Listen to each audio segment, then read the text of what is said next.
They were two very different Godfathers, separated by 4,000 miles of ocean. John Gotti was the Teflon Don, a New York mobster who adored public attention and defied lawmen to get him. Toto Riina was a peasant from rural Sicily, a boss who operated in the shadows. In the late 80s and early 90s, it required two very different approaches to bring them to justice.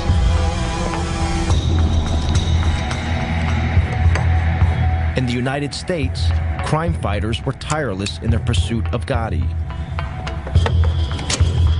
If you don't disregard my phone calls, I'll blow you in the house up. In Sicily, it would take a revolution by the people of Palermo to put Riina behind bars.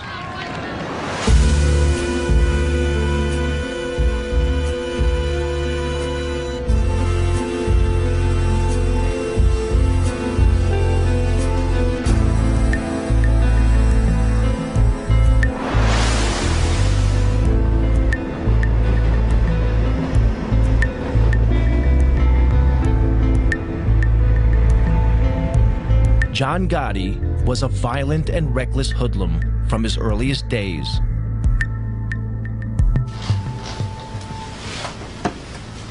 Henry Hill, a young gangster, was drinking in a bar when he first came across the teenage Gotti. All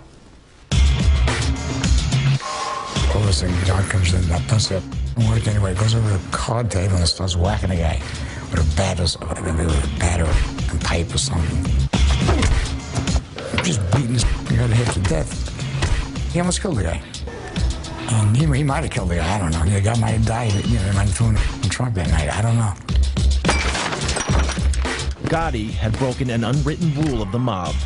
Violence should only be used when there are no witnesses. He walks over, apologizes to me. From blood all over the place. That was the first time I had ever seen him. He had a long black, top coat, leather top coat, you know. I mean, he just looked like a part of a, you know, of a gangster. It was clear Gotti feared no one. To Henry Hill, it marked Gotti as a man destined for the top. He was a man on the rise. He was, you know, he had his own crew. You know he was going to be somebody. You know, you just knew it. I mean, he had that presence. But one man stood in the way of Gotti's rise: Paul Castellano. He was the head of the Gambino crime family, the most powerful of all the mafia families in the U.S. Castellano was an old-style hood, a mafioso who disguised his crimes behind a veneer of respectability. Paul wore two hats. He could mingle with lawyers, real estate, businessmen and developers, doctors, talk their language. Then he wore his Gambino family hat, and he could sit there and discuss why this guy's got to get killed and say, okay, he's got to go. Gotti would have to eliminate Castellano to become boss. But Gotti was not the only one who wanted him out of the way. In 1983, President Ronald Reagan declared war on organized crime. The target was the Mafia's ruling body known as the Commission. On it sat Paul Castellano. Under America's tough anti-Mafia RICO legislation, crime fighters could prosecute Castellano and the other bosses for running a criminal enterprise, if they could prove the Commission was meeting. The Commission was so secret, the only proof the FBI had was from 1957, when police raided an infamous mob gathering. Then, one morning in 1984, FBI agent Joe O'Brien received a call from a mole inside the Mafia.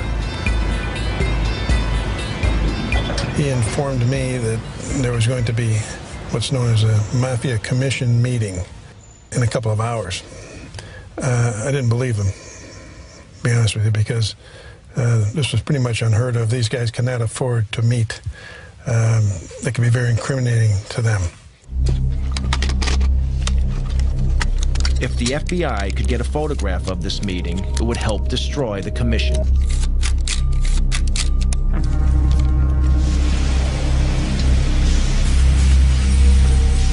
O'Brien and fellow agent Andy Currens staked out this building, a small house on Cameron Avenue, Staten Island, that belonged to a relative of a senior Mafia Don.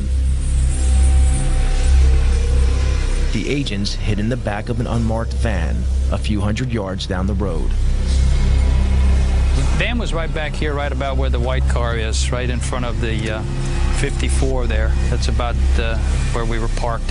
And we had a nice straight shot. There were no cars at that time. We had a straight shot down the street to 34 Camera.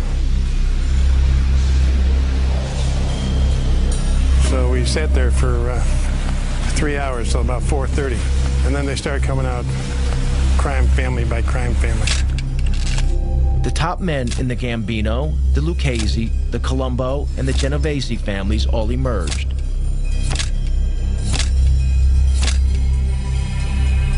Then finally our long-awaited guest of honor, if you will, Paul Castellano, came out. Castellano was the boss of bosses. It was like the king strutting out. You could almost envision a carpeted area. It was a real show of how the mob operates and mob protocol. It was very exciting. I don't know how Andy managed to keep the camera as still as he did. He used this shoulder right here as a tripod, and I just didn't breathe for the longest period of time. Castellano wasn't in any big rush. Took a couple of puffs on the cigar and got in the car and drove off. The photographs were dynamite. The FBI knew that such striking visual evidence was just the thing to put in front of a jury. In February 1985, the FBI seized all 5 members of the commission. Agents O'Brien and Currens arrested Castellano and drove him to FBI headquarters in Manhattan. Federal authorities at New York City and state law enforcement officials today announced one of the most important indictments of Mafia bosses in this nation's history. In the car on the way to FBI headquarters, Castellano heard a radio news bulletin about the arrests. Charges of racketeering and extortion. The charges carry prison sentences of up to 20 years. From New York, NPR's Mike Schuster. It was the beginning of the end of Castellano's reign. Made their move late last night. Among those now facing federal racketeering and extortion charges are Paul Castellano, head of the Gambino family. The key to the investigation was an electronic bug. He turned to Joe, I remember, and he said, "Is that true? Is that true? You listened to my private conversations." Prosecutors say the recordings are of superb quality. You could almost hear him like groan. The agents thought Castellano was squirming because they had taped his criminal conversations. But Castellano realized they had also learned about his secret affair with his young Colombian maid. This was very embarrassing to him. It's a little embarrassing to us, too, for that matter. He's almost like a little boy now, confessing this, something that he did was bad. He's not talking about it was bad that I murdered people or had, on my authority, people were murdered. I'm embarrassed because I had this relationship with this young woman who was my maid, you know, right under my wife's nose. This was a revelation a Mafia Don could not afford. He'd broken one of Mafia's most sacred rules. It was okay to maim and murder, but not to publicly dishonor your wife. Castellano awaited trial where the photos would be key evidence.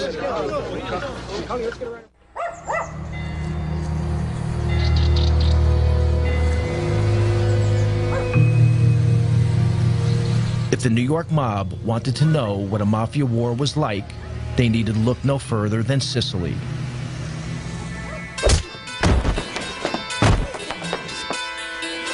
Here, the Mafia's boss was Toto Riina, an elusive, psychopathic killer from the town of Corleone.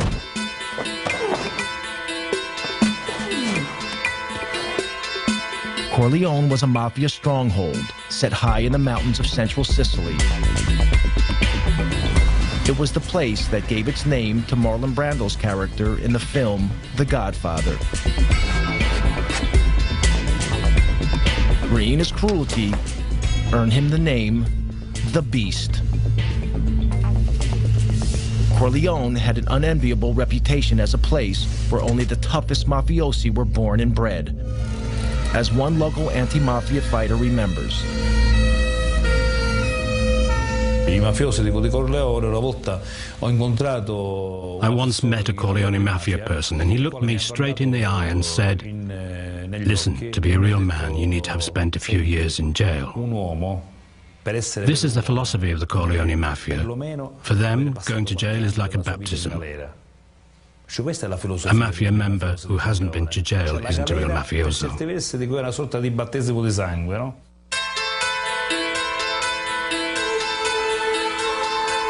Riina's crime family had seized control of the mafia in a vicious war.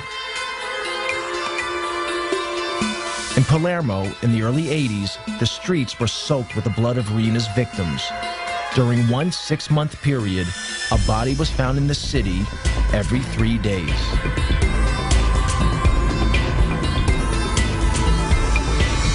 Palermo's mayor was Leo Luca Orlando, elected to office promising to end such crimes. Even 20 years later, his courageous stand means he must have an armed guard 24 hours a day. Palermo was a city just living in silence and in dark. The way the citizens to avoid to be involved in these killings was to deny that the mafia does exist. Just to say, we don't see, we don't speak, we don't hear, it's not our problem, they kill each other, there's no risk for us. If we don't speak about the mafia, we will never be killed. The man leading the hunt for Riina was an investigating magistrate named Judge Giovanni Falcone. He had grown up in a rough area of Palermo, where some of his schoolboy friends later became mafiosi. Unlike them, he had chosen to fight for the law rather than against it. From his headquarters in Palermo's Palace of Justice, Falcone had been battling the mafia for over a decade.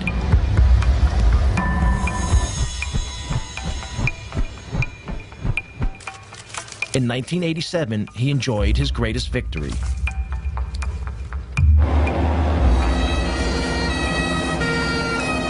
In the Maxi trial, over 300 mafiosi have been sent to prison, their sentences totaling almost 3,000 years.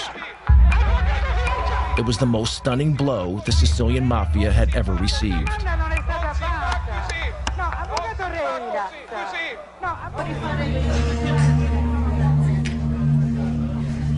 But mafia boss Toto Riina had escaped the roundup. He remained free, running his criminal empire from an unknown hiding place.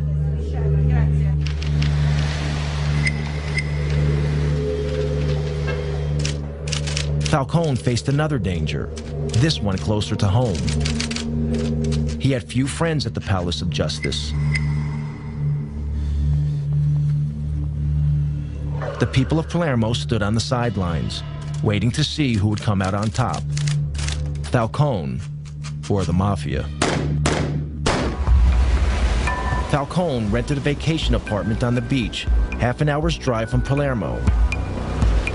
When he went there, it seemed that most of Palermo knew about it. When Falcone was on the move, it was like a wedding party. There were lots of cars, even a helicopter in the sky above.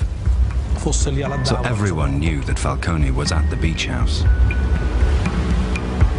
Yet the ring of steel that protected Falcone made little difference to Riina. One afternoon in June 1989, Falcone relaxed by the beach. An inquisitive security guard noticed the sports bag by the house, seemingly forgotten in the rocks by the water's edge. When he peered inside the bag, he noticed electric wires connected to 58 sticks of plastic explosives.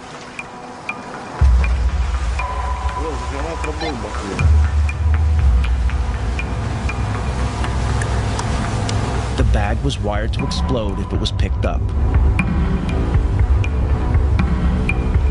The bomb did not go off. Falcone had cheated death.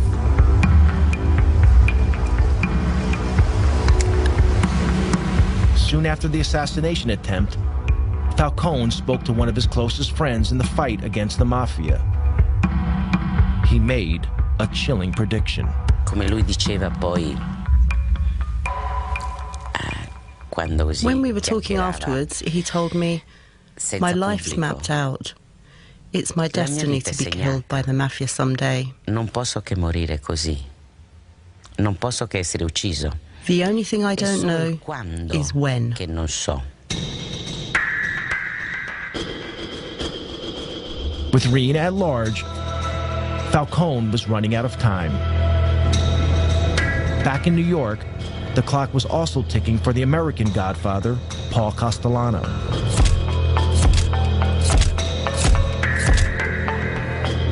Castellano waited for his trial on racketeering charges. He rarely ventured from his home, this luxurious mansion in the most exclusive area of Staten Island. Enemies and friends alike called it the White House, and Castellano lived like a president. That meant he lost touch with feelings on the street, discontent that would be exploited by his rival, John Gotti. There's a lot of discontent with Castellano where they thought he was too involved in his legal trials. He wasn't running the family. It had become a family of the haves and have-nots. Castellano was making all the money. Guys like Gotti were out there starving. So there was a lot of dissension in the family. We knew there was meetings going on and there was a lot of discontent.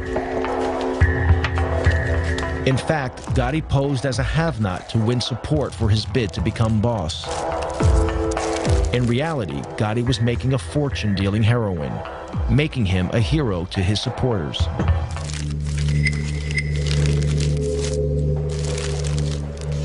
The law was onto Gotti's crew for drug dealing. That brought more heat on Castellano.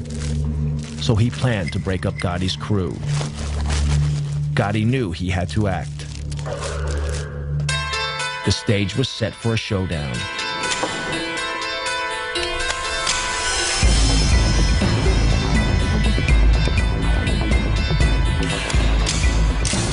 On December 16, 1985, Castellano headed into Manhattan for a meeting with Gotti.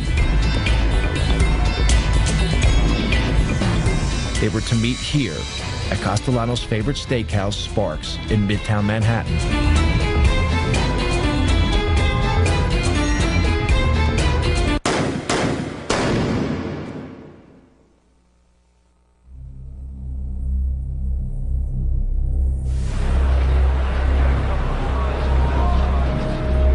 Outside the restaurant, Castellano and his driver were shot dead.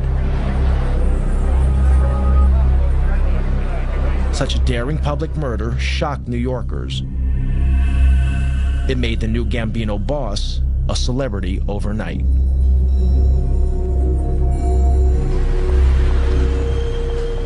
At the time, Gotti was facing a trial on a charge of racketeering.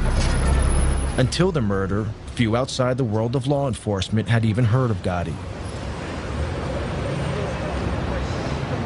We went from having what was really kind of a, not sleepy, but routine organized crime case to the case of the decade. We had huge throngs of reporters outside the courthouse, in the courtroom. We had a big fish on the line. At his trial, Gotti was defended by flamboyant mob lawyer Bruce Cutler. For many years, Cutler has continued to act as Gotti's apologist. He had a remarkable insight into others, like a sense, almost a sixth sense, if you will, to size people up. Gotti could certainly size up a jury. In March 1987, the trial reached its conclusion. Gotti was acquitted of racketeering. But unknown to law officers, a juror had been bribed by one of Gotti's men.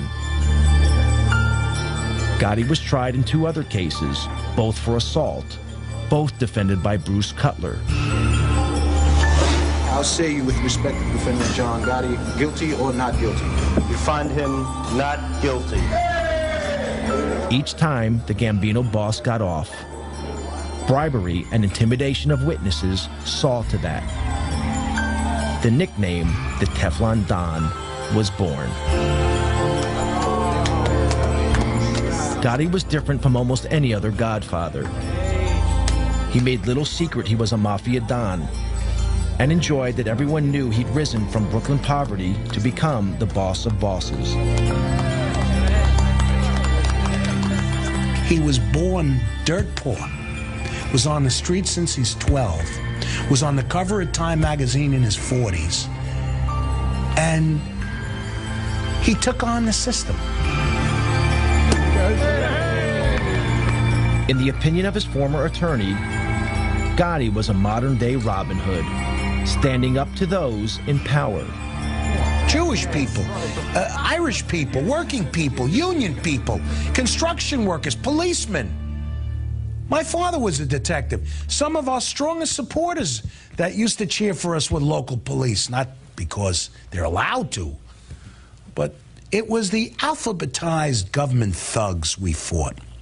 The FBI, Internal Revenue, INS, CIA, those faceless, robotic government thugs that come at you and can destroy your life.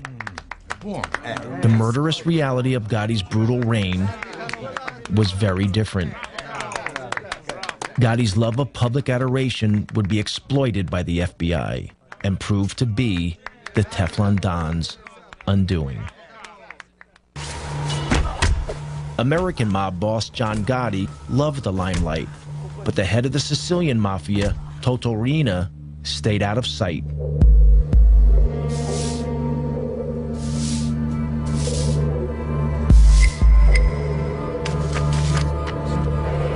Prosecutor Giovanni Falcone was determined to hunt him down.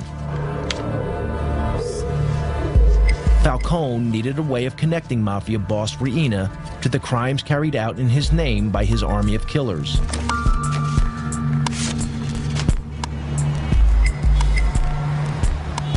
The answer was in America. Richard Martin was a leading official in the U.S. Department of Justice. He and Falcone had worked together for years. Their biggest success, breaking the heroin smuggling link between Sicily and the United States, known as the Pizza Connection. Falcone relished his trips to the U.S.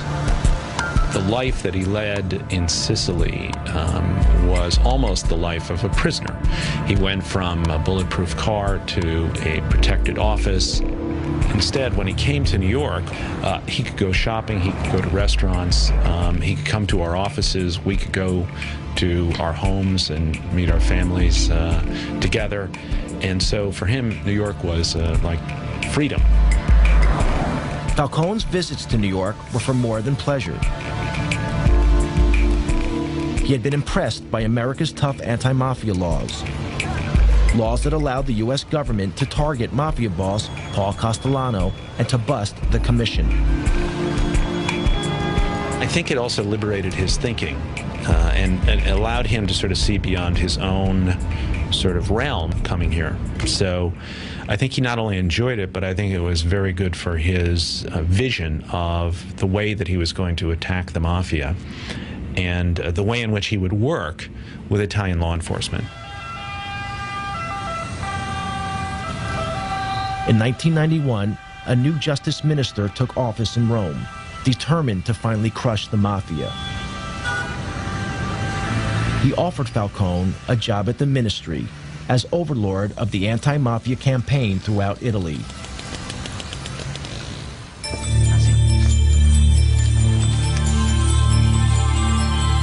Falcone jumped at the chance of leaving Palermo and putting into practice the lessons he had learned in the United States. His ideas were revolutionary.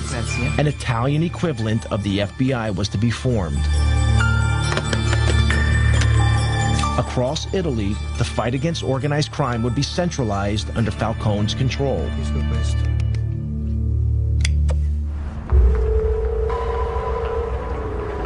Reina, the beast from Corleone, felt threatened.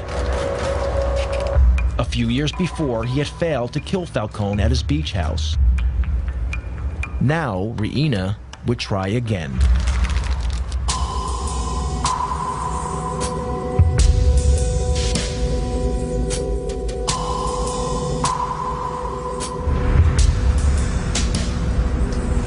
On May 23, 1992, Falcone and his wife Francesca returned to Palermo for the weekend.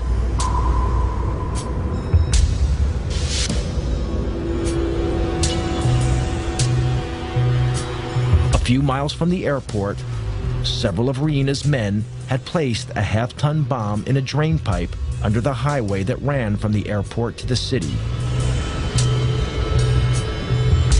The men hid in a building above the road, armed with a remote-controlled detonator.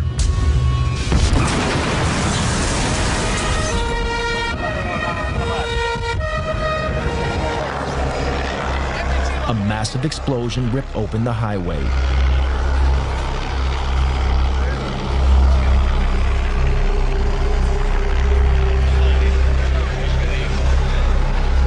The explosion was so enormous, it registered on local earthquake monitors.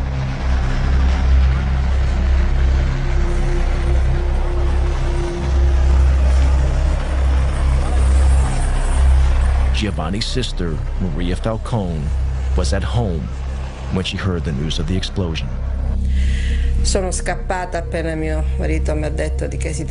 When my husband told me what had happened, I rushed out of the room. I phoned the police. They told me Giovanni had been taken to hospital.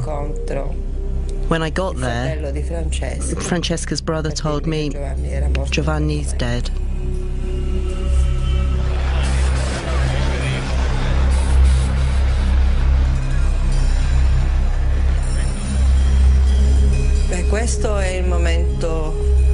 This was the saddest moment ever.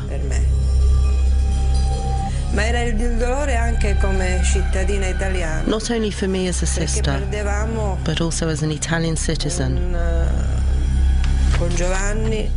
Because we felt that in losing Giovanni, our greatest chance of beating the Mafia had gone. Falcone was not only a colleague, I was proud to think of him as a colleague, but a friend. I was enormously saddened, and it was as if part of what we all worked for had been lost. Reina reputedly threw a party, toasting Falcone's demise with champagne.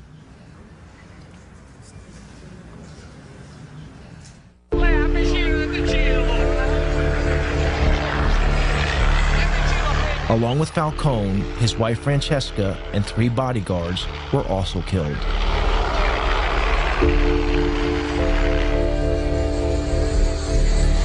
Thousands gathered at the church of San Domenico in Palermo for the funeral, waiting patiently for hours in the rain. The funeral was broadcast live on national TV. Across Italy, all regular television programs were suspended. Parliament declared a day of mourning.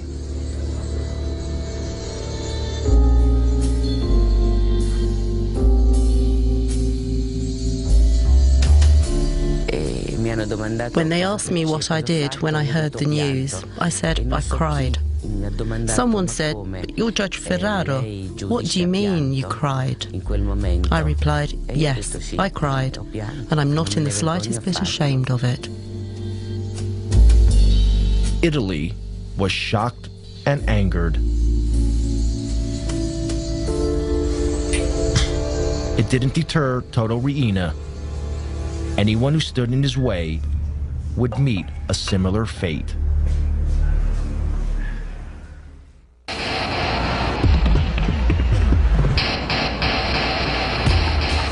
In New York, the net was closing in on American Godfather John Gotti.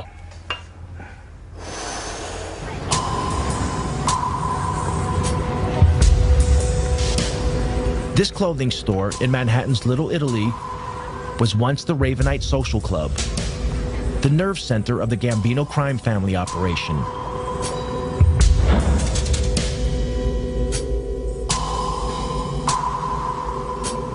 Gotti insisted that his crime family visit the Ravenite to pay public homage to him. The FBI had placed their surveillance team on a block near the Ravenite. This is some of the actual footage shot by the FBI. Gotti reveled in his public persona as Mafia Godfather. He made no attempt to hide the fact that he was meeting with his criminal gang. The rest of the family was required to come down there as a command performance to meet with John, discuss business, kiss his rear end, give him money, what have you. So during the course of the week, you might have all 20 caps in the family down there on different nights, plus 80 to 90 to 100 soldiers. All standing out there in broad daylight. And for us, it was a gold mine just seeing, identifying the entire Gambino family during the course of the week, all in one place. Pictures, though, were not enough. To get a conviction, the FBI also needed to hear Gotti talking about his crimes. They had bugged the Ravenite, but the mics had so far failed to pick up much. Then they had a break. An informant told them Gotti always held his most important meetings in an apartment upstairs, owned by the elderly widow of a Gambino member.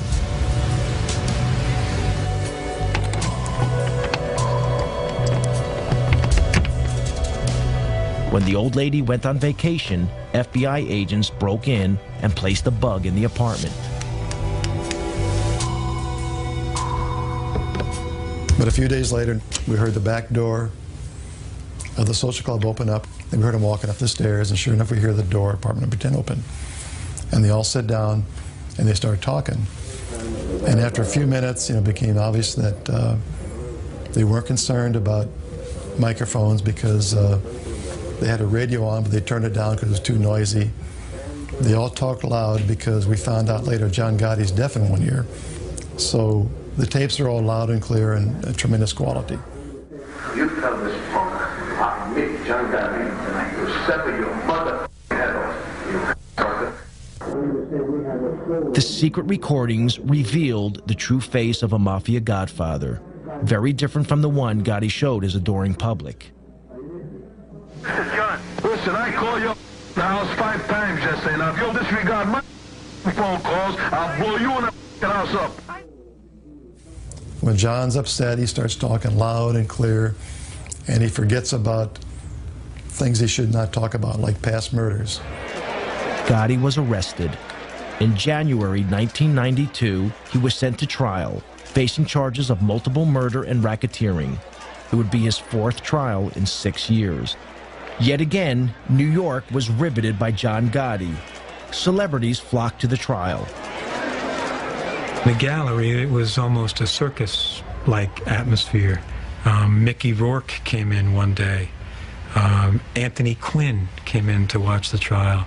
They sent in a boxer, Ronaldo Snipes, who glowered at the jury and within half an hour was kicked out. John, listen, I called your house 5 times yesterday. Now, if you'll disregard my phone calls, I'll blow you and the house up. Gotti was his normal cocky self, he's full of bravado. But when you played those tapes, you watch his face, and you knew that's the last thing you wanted to hear was his big mouth. You tell this punk, I meet John Gotti, and I will sever your mother head off, you fucker. Gotti had damned himself, but the tapes would have another unexpected impact.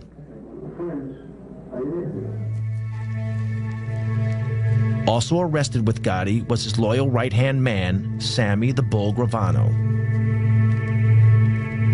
Dominic Montiglio went to school with Gravano. Later, both men would become mobsters with the Gambino crime family.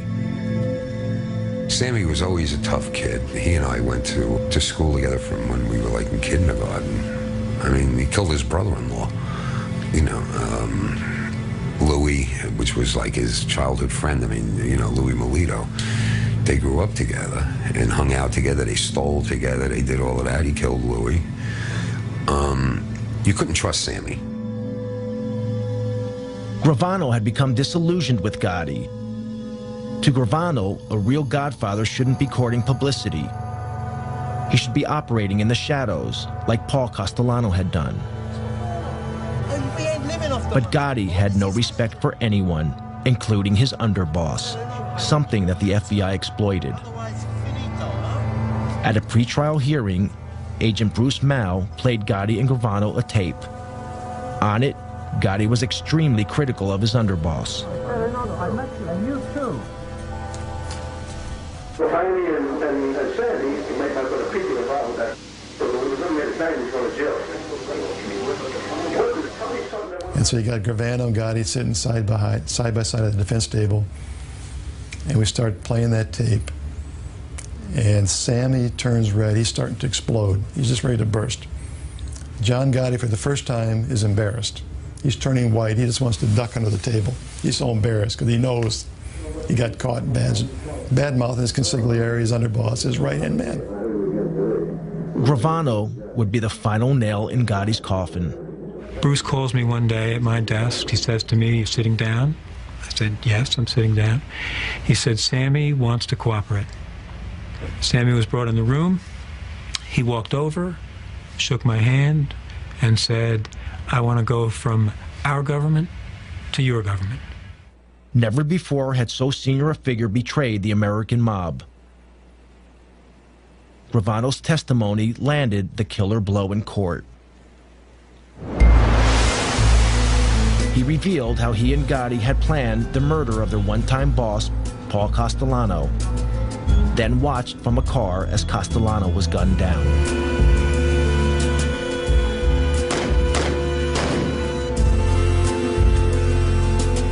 Gravano was a fantastic witness, and John Gotti acted like someone who knew he was going to be convicted, and he was really worried about it. He was ornery, snapping at me, snapping at his lawyers. It was, I enjoyed watching it. In April 1992, Gotti was found guilty on 13 charges, including murder and racketeering.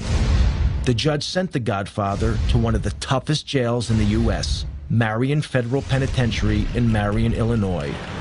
The sentence was steep, life without the possibility of parole. Despite the evidence of the tapes and Gravano's testimony, Gotti's attorney in his first 3 trials still protests Gotti's innocence. If you're asking me, do I agree with the label that he was boss of some Gambino group, I say no. To you, I've said no all my life. He said no. I don't say he was an altar boy or a saint. He was one tough cookie.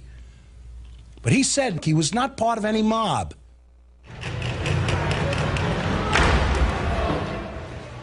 In the United States, the mob boss, John Gotti, was facing a life sentence in prison. But in Sicily, the Italian government seemed powerless. Mafia godfather Toto Riina killed at will. Anti-mafia prosecutor Giovanni Falcone had been murdered. Palermo waited anxiously for Riina's next move. Falcone's mantle had fallen to another magistrate, Paolo Borsellino. Borsellino and Falcone had grown up together and had devoted their adult lives to fighting organized crime.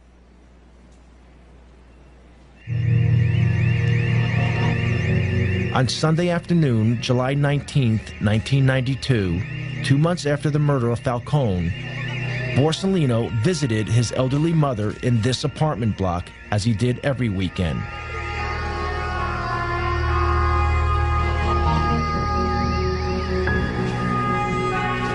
A massive car bomb exploded, killing Borsellino and 5 of his bodyguards.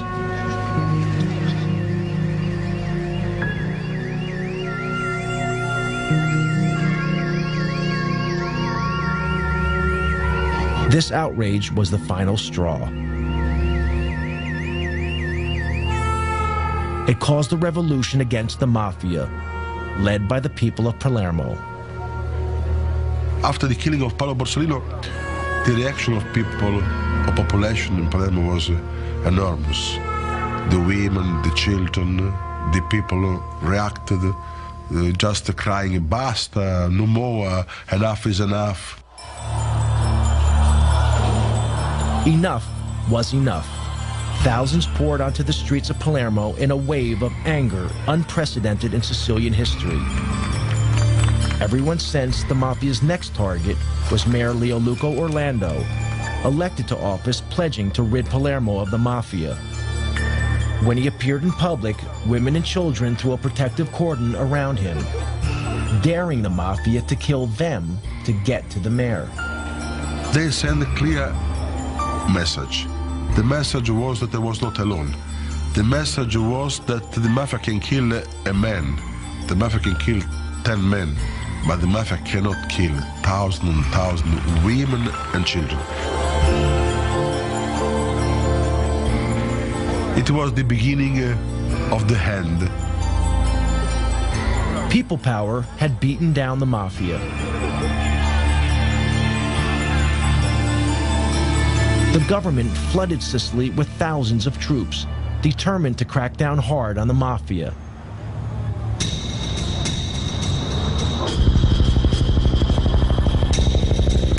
In January 1993, Italian police nabbed the biggest prize of all.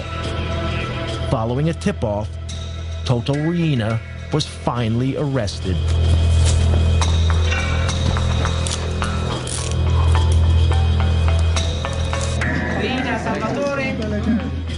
Salvatore Riina was captured in Palermo by the Carabinieri this morning. Toto Riina is ours. Astonishingly, Riina had been living in the middle of Palermo, undetected by the police for over 20 years.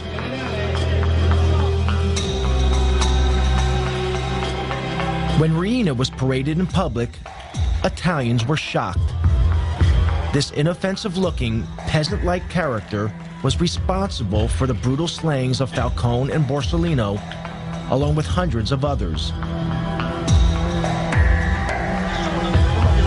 At his trial, Riina painted himself as a poor old man who knew nothing about the Mafia.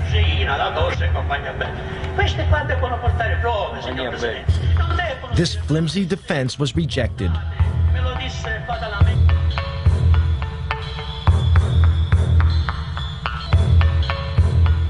Riina was sentenced to life imprisonment to be served away from Sicily in a jail on the Italian mainland.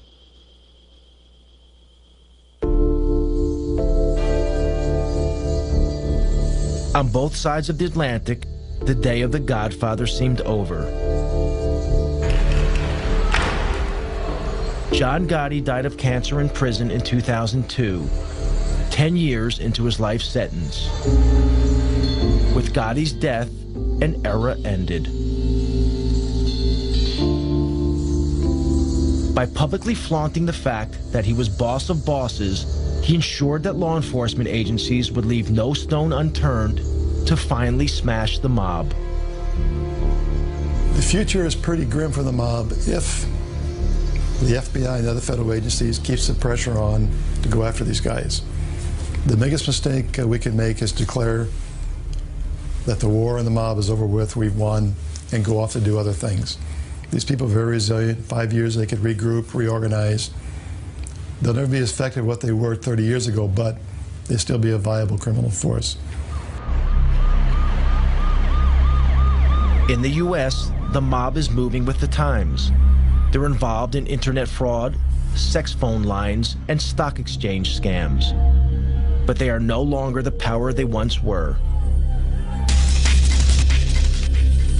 And the FBI is determined to not let Russian, Chinese, or other immigrant criminals dominate their neighborhoods in the way Italian gangsters once controlled theirs.